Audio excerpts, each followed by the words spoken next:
Just a note before we begin. This episode starts with a brief discussion of the East Coast dockworkers strike. About 24 hours after we recorded, they came to a tentative agreement that ended that strike.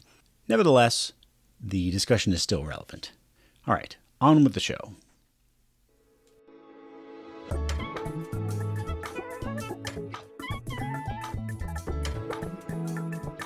I'm Ayelet Waldman. I'm Paul Waldman. This is Boundary Issues.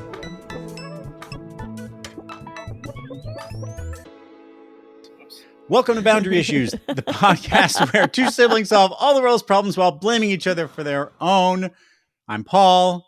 I'm Ayelet. And we are going to talk today about the state of American labor. And it is going to be a happy, optimistic conversation. Probably not. But before I introduce our terrific guest, I should say that Ayelet and I both have a labor history. When I was 16 years old, I was a member of the United Food and Commercial Workers Union because I was a cashier in a supermarket. And Ayelet is a well-known, rabble-rousing labor leader with the Writers Guild of America. Can you tell us about your rousing of rabble? Well, my rousing of rabble. This is what happened. The WGA was in the middle of this idiotic action where they made us fire all of our agents, which I thought was completely bogus and made no sense. And what they were asking for seemed like bullshit to me. And so I ran for office and lost ignominiously. It was quite remarkable how I was wiped out. But I will say that everything I said during that election came true. I said we were going to strike. We struck. I said this wasn't going to make any difference. It didn't. So though I'm a failed union organizer, I am right in my heart, which is really what's important, isn't it? Yeah, I guess so. No, that's not what's important. Introduce our guest. Okay, so we are joined today by Hamilton Nolan. He is a journalist who covers the labor movement. His work can regularly be found in These Times and in The Guardian. He has a terrific newsletter called How Things Work, which you can find at hamiltonnolan.com. And his reasonably new book is called The Hammer: Power, Inequality, and the Struggle for the Soul of American Labor. Hamilton, thank you for coming on the podcast. Thank you for having me. Happy to be here. You have a question, Ayelet? We're at this moment of incredible crisis. I am terrified. I feel like the dock workers have a point, but I want to hear from you what's going on there. But also I'm terrified it's going to fuck the election. So big question. What the hell is going on with the dock workers? Why are they striking? What are the issues? What should we care about? And then after you answer all those deep and meaningful questions, just indulge my deep anxiety about the election. Go, sir. Well, the dock workers, this is the East Coast dock workers, which is a union called the ILA, International Longshoremen's Association. There's a different union for the West Coast dock workers that came close to striking or sort of threatened to strike, about a year ago and ended up settling and made everybody nervous over there. And now the East Coast is actually on strike. Why are they striking? They're striking because they want a fair share of the proceeds.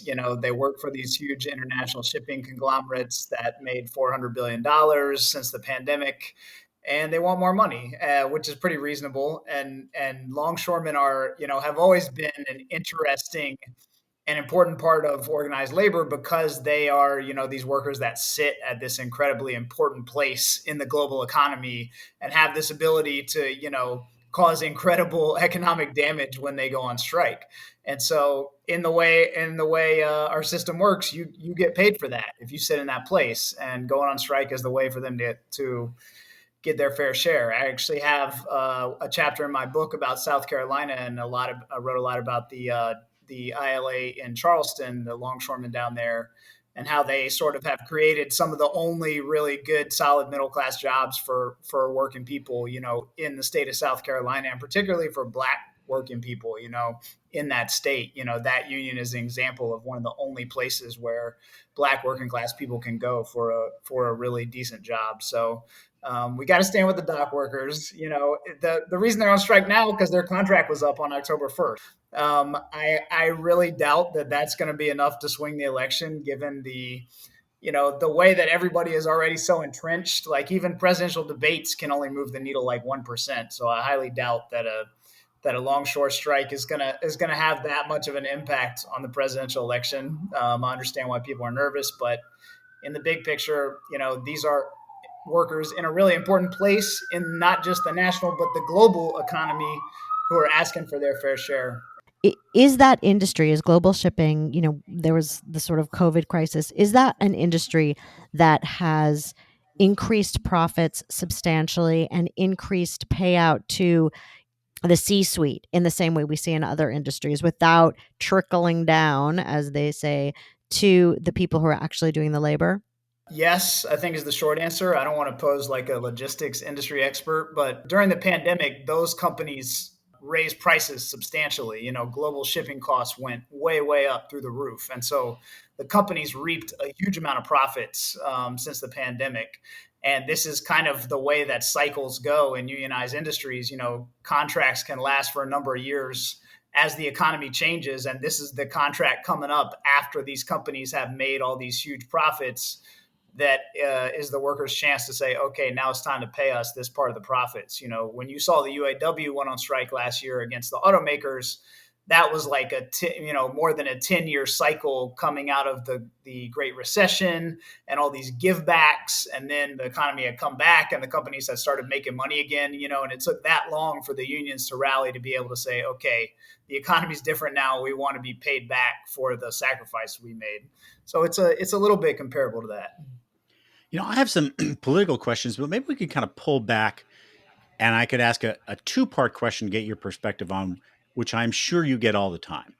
So the first part is about what's going on in labor today and why we've seen this kind of almost, I guess, renaissance would be too extreme a word to use, but a new kind of vital period of labor organizing in a lot of high profile ways, with companies like Starbucks and Amazon facing new organizing campaigns as people try to organize their particular workplaces. And according to polls, union favorability is as high as it has ever been, 2/3 of Americans or so.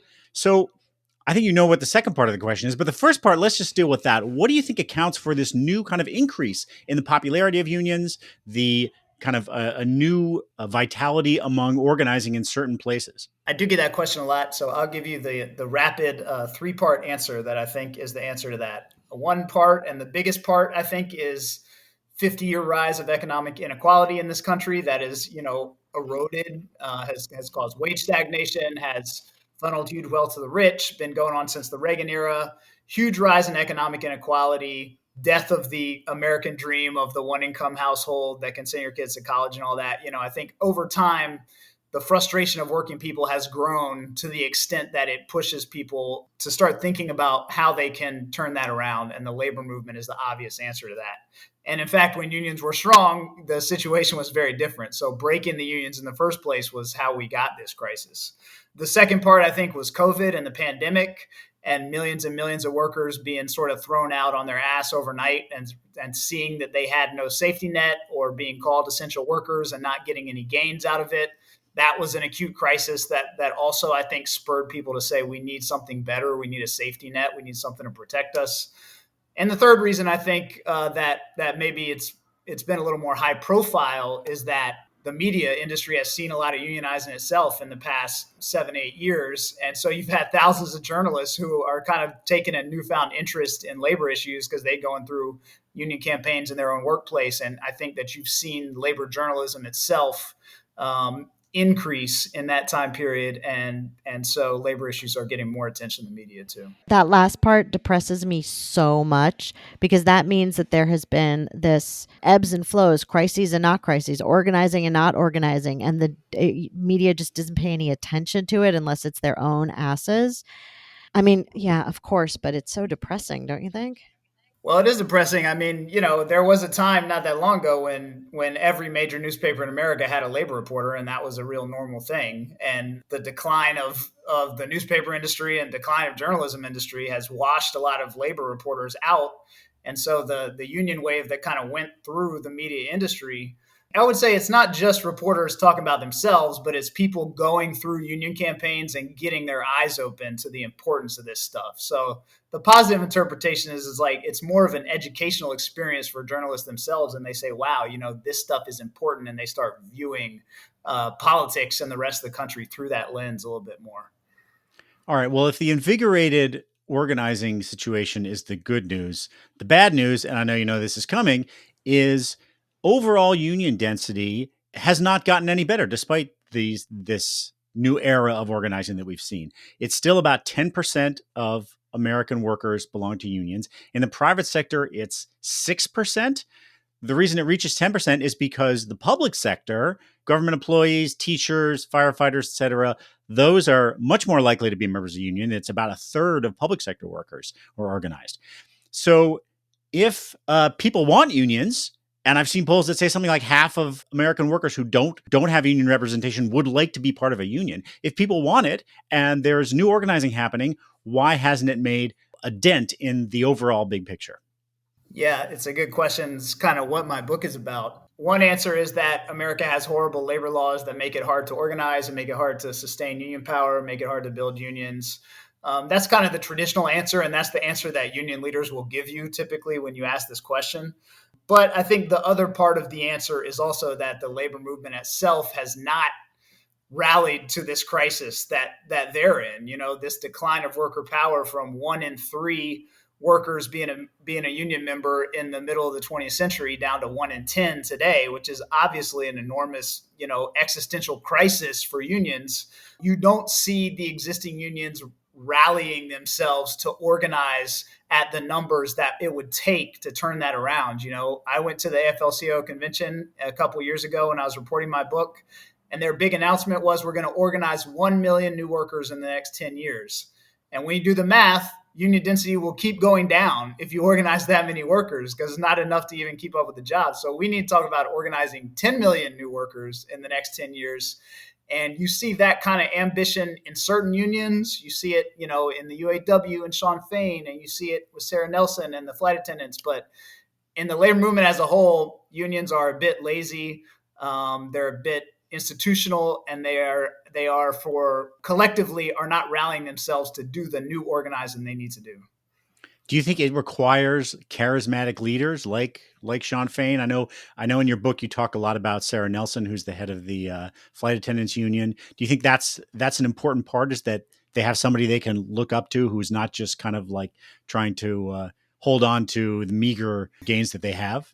I wish the answer was no, because you never want to be that dependent on individual people, right, in a mass movement. But I think in reality, the answer today is yes, we need leadership at the top because we need to shake loose the resources that organized labor has to do the organizing necessary to turn the numbers around.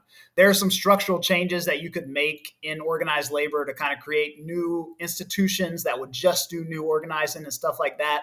But those things don't really exist today. And what we have today is a bunch of big unions, and those are the ones, for better or worse, who are going to have to do this organizing. And so it's really important that those big unions get fiery, charismatic, ideologically sound leaders who will motivate themselves to do this organizing, even though that's not the best system you would pray for necessarily. I do want to talk about Donald Trump and his relationship to labor and the conservative movement in general. I mean, my general perspective is that for decades, Republicans have understood the power of labor much, much more than Democrats have. And even though labor is at the heart of the Democratic coalition, many, many decades ago, big business and their Republican allies understood that they were going to have to destroy collective bargaining in America to accomplish their political goals. And they set out to do that in a very systematic way, and they've been extraordinarily successful. But before we get to that, I want to ask you about liberals and labor, because there are a lot of liberals who I think understand it and feel a commitment to organized labor and to collective bargaining. But there are also these places where it just makes me crazy. Let's take, for example, REI, which is, Of the course. outdoor company. I have been an REI member for, I don't know, 30 years. First time I went in there to get a backpack.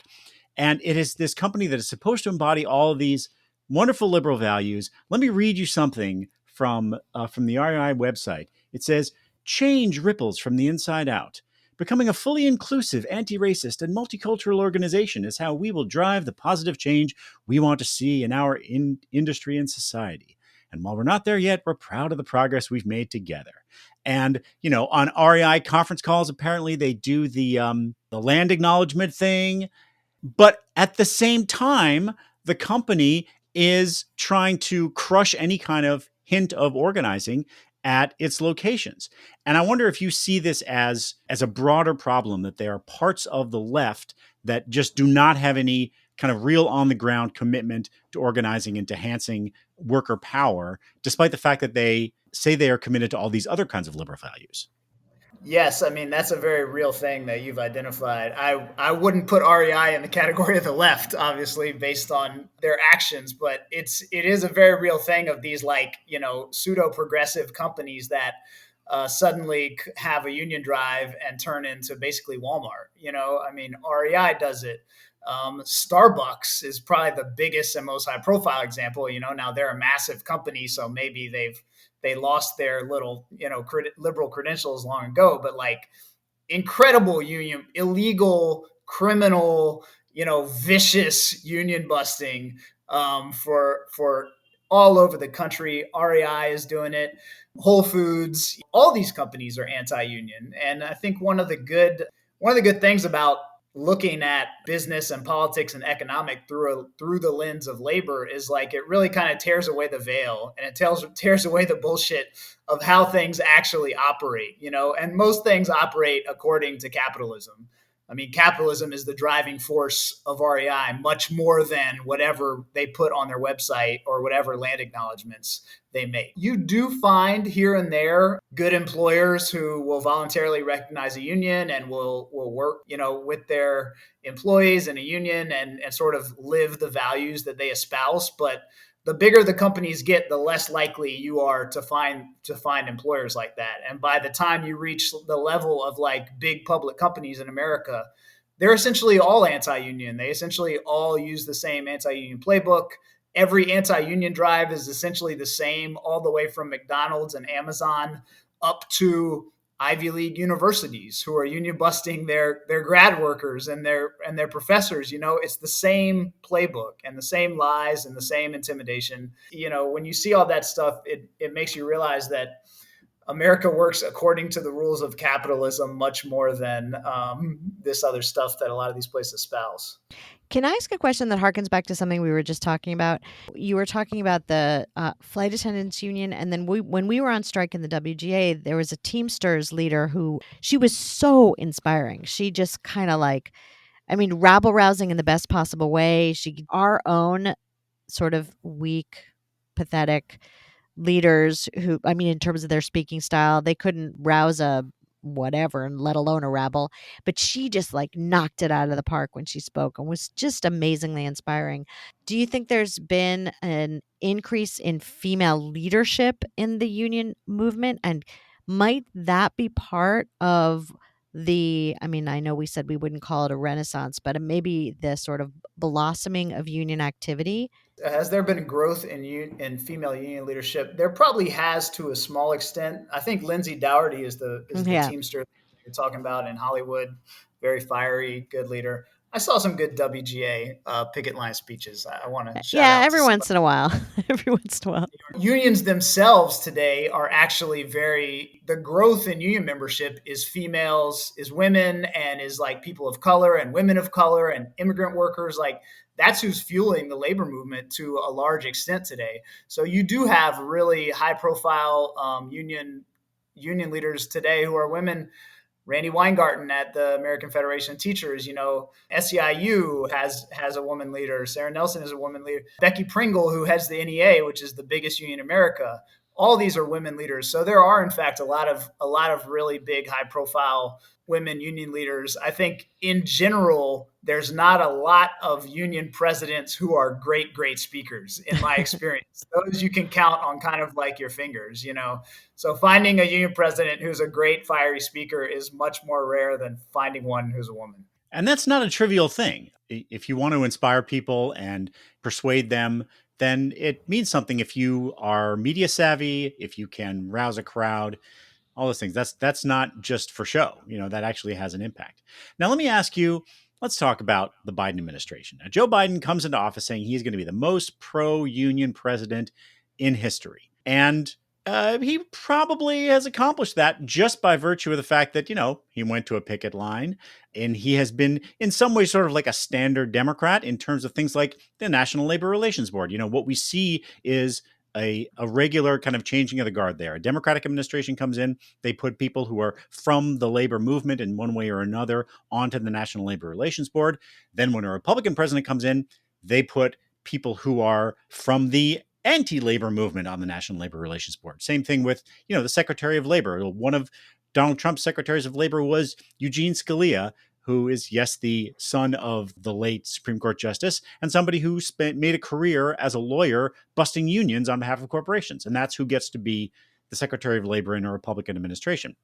So some of the things that Biden did are just sort of standard Democratic things. But how would you assess his tenure, even if we grant that the bar of being the most pro-union president is pretty low? What did he do that was really positive? Where did he fall short? How do you look at that? He's certainly been the most pro-union president of my lifetime, say post-Reagan era. When you go back to sort of Roosevelt and since then, I mean, there was such a different standard for being pro. Dwight Eisenhower was pro-labor and he was a Republican, so the standards were very different earlier in the 20th century. But definitely in my lifetime, Biden has been above and beyond the very low bar, as you say, for Democratic presidents to be pro-union, because typically the deal with most Democratic presidents has been, we won't try to kill you. And the Republicans will try to destroy unions and we won't. And that's pretty much what unions get out of a Democratic president. So Biden, to his credit, I think thinks of himself as a union guy. He has put in extraordinarily good people at the NLRB, for example, Jennifer Abruzzo. He did stuff like Butch Lewis Act. He saved the union's pensions, saved the Teamsters pensions, ironically, the union that decided not to endorse him. And they've done, some regulatory things like putting in provisions in some of the COVID relief money to encourage companies to not run union busting campaigns when they take government money and stuff. So I would say he's done about as much as he could in a legal sense. Now, he also shut down the rail strike, which I think was probably the worst anti-union thing he did in his administration. But to his credit, he's not shutting down the longshore strike, even though it's close to the election, which he could. And if he was a Republican and probably a lot of Democrats, he actually would shut down this port strike. So from a purely union perspective, Biden has been the best thing that we've seen in half a century for sure. And I think it's still very much like an open question of where Kamala Harris is going to come down on those issues, because she seems more like a standard issue Democrat, whereas Biden, I think, has that self-concept of himself as like Joe, the union guy. Whether that's true or not, that's definitely helped out the labor movement. Well, then why did the Teamsters not endorse him? I mean, he saved their pension. He's, as you described, the most pro-union president we've had. What the fuck? What happened? And why did that jackass go to the Republican convention when they've been shitting on unions there for however many decades? Yeah, I think basically it just come down to the president of the Teamsters, Sean O'Brien, being kind of a sort of macho Boston guy who I think basically Sean O'Brien is the kind of guy who thinks Trump is cool on a personal level. And because of that, he tried to play footsie with Trump. He invited him to the headquarters and took pictures and did all this, went to Mar-a-Lago and met him. And I think was possibly positioning the Teamsters to even endorse Trump. But then Biden dropped out and it didn't look like such a sure thing that Trump was going to win. So they ended up coming to no endorsement. And he pissed off everybody. I mean, obviously, you should endorse the guy who gives $36 billion to save your pensions. I mean, it's pretty ridiculous. And the whole labor movement's pissed off at him. The Democrats are pissed off at him. And if Harris wins, he's going to have to eat a lot of shit to sort of come crawling back. Does his union love him? Like, is that union I mean, like, I guess whatever the vote was it something like 56%? Does his union love Trump? No. Does his union love him? Does O'Brien's union, are they pleased with what happened? Are they like, oh no, we don't give a shit about our pensions. We just as soon suck the dick of the Orange Menace? I think he was more popular before this within his union. I mean, he made the calculation that most Teamsters were pro-Trump, and I think that he's been operating on that assumption. And they released polling that they said kind of illustrated the point that that most of the membership was not in favor of Harris. And I've always thought unions should just ask the members to vote on presidential endorsements and then endorse the members and vote for. I think that's fine, but I think O'Brien is now definitely at risk of losing his next election because he's pissed off so many people inside the labor movement. Good. Well, let's talk about Trump then. I will try to contain my profanity. Every time I say something obscene about Trump, Paul rolls his eyes and gets like a little panic stricken at the thought. Listeners, you should hear the things that I edit out that she says. All right, so here's my point. So Trump seems to like work overtime to alienate people in the labor movement. I mean, he goes to Michigan when the UAW is on strike, holds an event with non-union auto workers. He gets on stage with Elon Musk and compliments him for firing striking workers. Now, this may not have actually happened in the way that he described it, but he says, like, you're so great. You said, oh, you want to strike, you're out of here. Like, that's illegal, first of all, but to say it. And here, let me play this clip, too, that just happened the other day. A lot of people don't give. I know a lot about overtime. I'd hated to give overtime. I hated it. I'd get other people, I shouldn't say this, but I'd get other people in, I wouldn't pay. I hated. So he's saying there, not only does he hate paying his workers the overtime that they deserve, but also when he says, I'd get other people in, is he saying that like he'll fire you if you... In one way or another, he's doing whatever he can do to avoid paying people fairly for their wages. And yet he still has all this support among union members. According to polls, he got 42% of the votes of union members in 2020. And in the Teamsters, if their polling is accurate, then a majority of their membership supports him. Now, one of the things about being in a union is that it changes the way you look at politics, right? That's the idea, that you have a different kind of a vision about how politics works, how it relates to your own economic situation, your relationship to your boss, to the economy in general, to the kind of solidarity you have with people who may not be like you in one way or another, that may be a different race or a different religion or whatever it is. You have something in common because you're situated similarly within the economy. The point of unions is that it enables people to think about that in a different way. And that's why, generally speaking, union members who might otherwise, given their demographics, be more inclined to vote Republican tend to vote more Democrat. But yet Donald Trump, who is not just a Republican, but is uniquely hostile to the interests of labor in general and workers in particular, he gets all this support among union members. Can I just say first, it's because men suck. Okay, Hamilton, now it's your turn. That's probably somewhat close to the answer, at least, actually. I mean, obviously, on a policy level, there's no case for any unions to support Trump in any way, shape, or form. I mean, it's everybody who's a labor reporter has had to like write these stories about like, is the Republican Party really pro-worker? Well, no. And then you list like 100 policies and they're all horrible. So like, there's no policy case. So it's all, just cultural sort of feeling, like macho male affinity and racism to some extent, and anti-immigration feelings to some extent. It's culture wars. And I think maybe what the interesting thing it reveals for unions is like, if unions have a lot of their membership that are going for Trump, it kind of says that the union is not primary in those members' minds. Their identity as a union member is not the thing that's guiding them politically. And so it is also a wake-up call for all these unions. If you're a union and you have a large portion of your membership going for Trump, it tells you that you are not communicating well enough with your members. You're not educating your members well enough. You're probably not doing enough internal organizing to make sure that the members are plugged in and thinking about things through the lens of being union members. They're not thinking about union issues. They're just watching Fox News or whatever it is. So like, unions need to get on the ball. You can't just come around every 4 years when it's election season and send out an email to your members and be like, vote Democrat.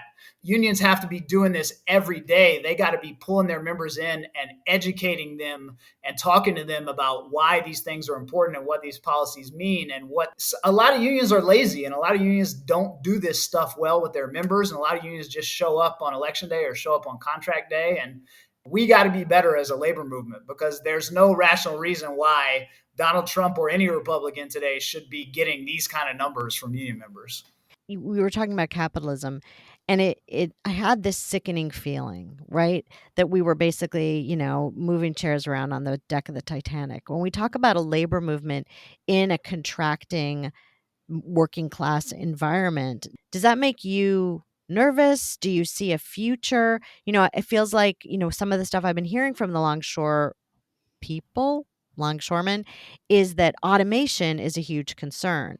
I mean, that's a concern in my dumb industry. It's a concern in every industry. So what does that hold? What future do you think the labor movement has in this changing economy and in this deeply ferocious capitalist system? I choose to be optimistic for the future of the labor movement, because the labor movement is the obvious tool for all of us as workers to use to hold off the worst consequences of all the things that you're talking about. So what are we going to do to hold off the worst version of AI being rolled out? Well, that's why the WGA went on strike in part. Unions are the tool that are going to do that. Unions are the tool that are going to save us from being automated and unemployed. Unions are the thing that's going to are the tool capable of starting to turn back that 50-year rise of inequality that's kind of murdered the American dream that people grew up seeing on TV. I mean, so there's a ton of great reasons why the labor movement should actually be getting stronger, and it can get stronger.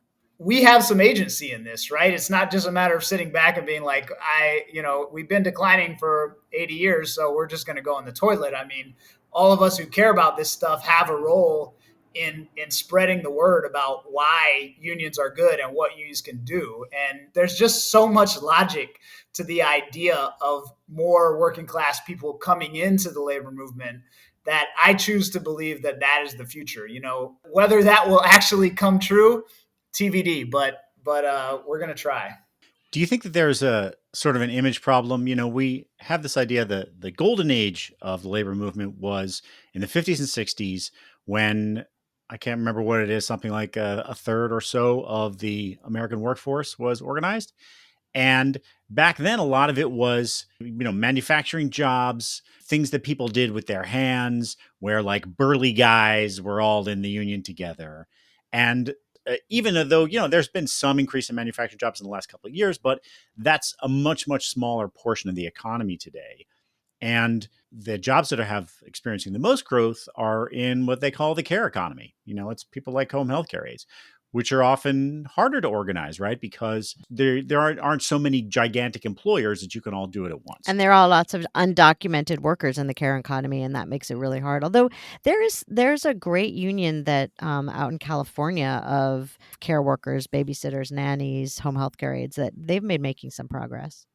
So yeah, do you think that is in some ways the future of labor organizing? Is those jobs that are in that care economy, rather than the manufacturing jobs that get a lot of attention but are a smaller and smaller portion of the whole labor force? Yeah, it absolutely is. And, it goes to the underlying point that like the organized labor needs to be wherever the jobs are. It's really the labor movement should be kind of agnostic about where the jobs are, because wherever the jobs are, that's where the union needs to be by definition. And one of the biggest failures of organized labor over the time where we were 1 in 3 to the time we're 1 in 10 is that, yeah, we lost all these manufacturing jobs, and that was a human tragedy in many ways, but it's the responsibility of unions to then make the transition to where the new jobs are, and they fail to do that. So when you hear conversations about like, well, reviving union power is about reviving manufacturing in America and stuff, that's not really true. It's about organizing the people where they are today, and that's what organized labor's failed to do.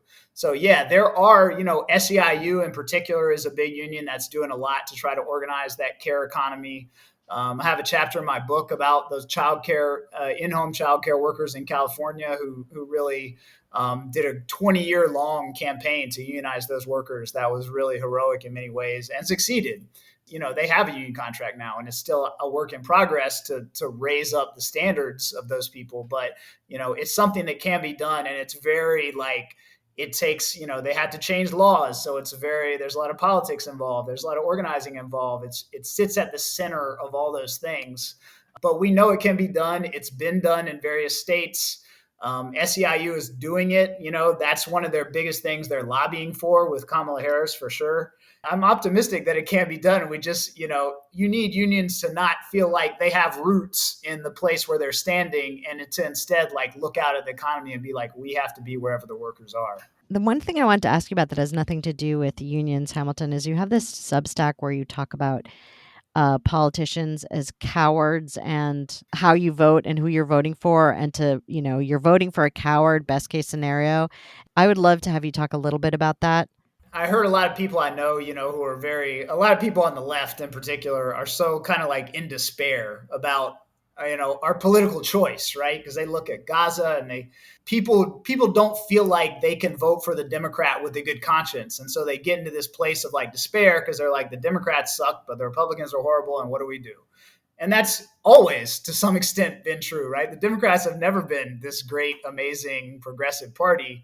And so the piece I wrote was just to be like, look, you can either vote for a politician who's a coward, who might sell you out, but who is somebody that you can influence, or you can vote for somebody who is actually your enemy, who is committed to doing the opposite of what you want done. That is the choice on the table.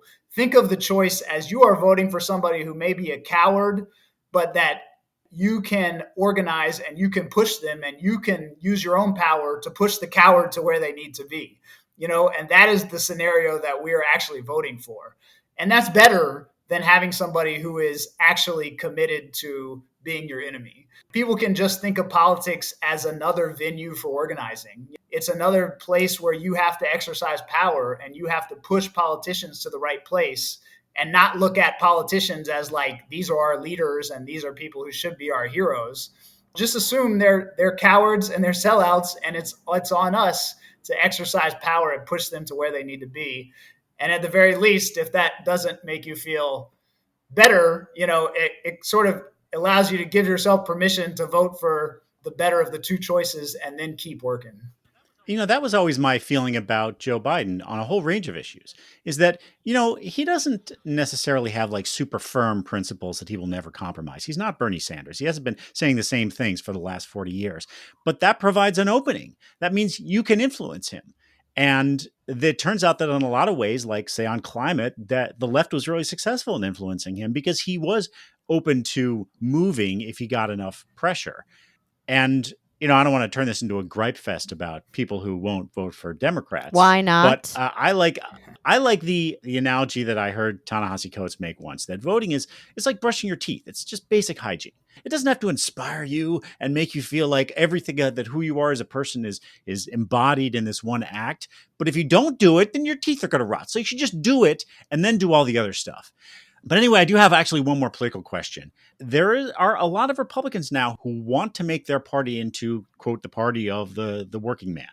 And some of them are even talking about things like an openness to sectoral bargaining, which for listeners who don't know is when all the workers in a particular industry, no matter who they work for, will bargain for a single contract. So for instance, if it was the fast food industry, then whether you worked at Burger King or McDonald's, you would have the same pay scale.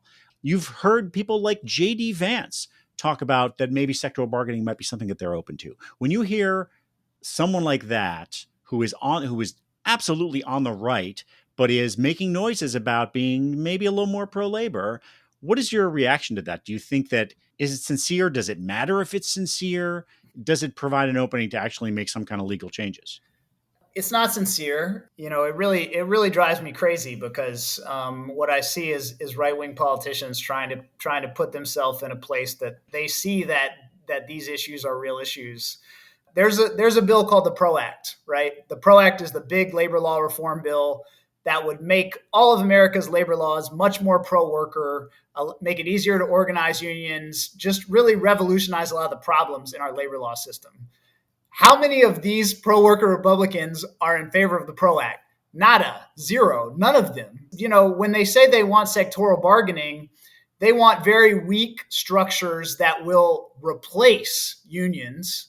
They want a weak form of sectoral bargaining where you can bargain away, your workplace safety provisions, for example. This is the form of sectoral bargaining that people like Orrin Cass, who are the intellectual leaders of this movement, advocate for.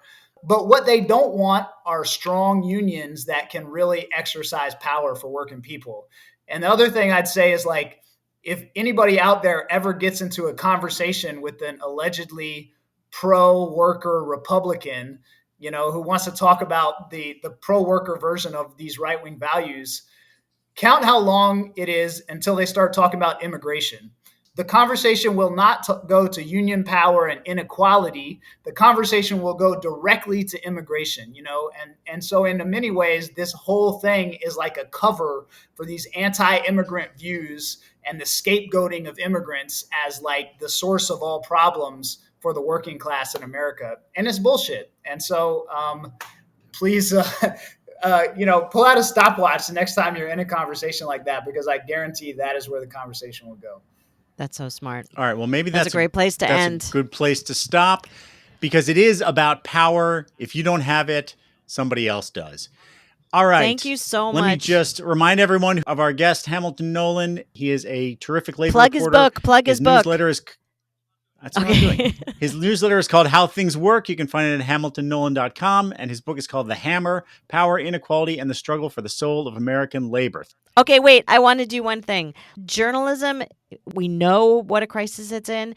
In order to get people who are labor journalists, you have to subscribe to their Substacks, because that's how they'll make a living. So subscribe to Hamilton Substack, and then you'll actually know what you're talking about when you're in that conversation with that Republican leader who's telling you how much he loves union and hates immigrants. Thank you. Boundary Issues is produced and edited by Paul Waldman. Our music is by Zeke Shabon. If you'd like to get in touch, you can email us at waldmanpodcast@gmail.com. See you next time.